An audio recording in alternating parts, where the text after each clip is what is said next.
So it's the story of a group of insects that have been living in a gourd arbor, and they've returned from a night of looting the human world with these objects of desire.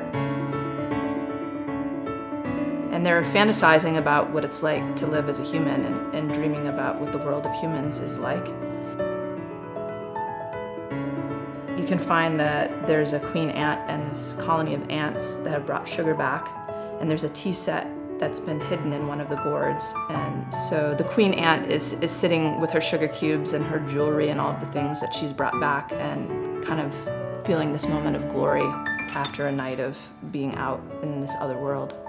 So since I was a kid, I've been dreaming about insects, and I liked using this theme of using insects in parallel with the material of cardboard, because cardboard is a very common material we have around us all the time. And insects are also these living creatures that are in our lives. So I wanted to bring a lens on these two things.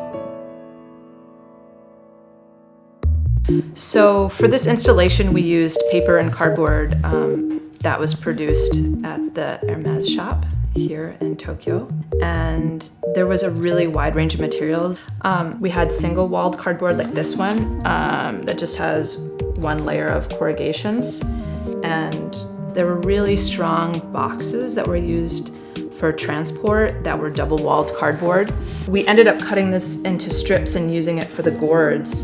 And then we also used this box is a shirt box, and this was a really thin cardboard that was really flexible, and it was really helpful in making all of the small windows.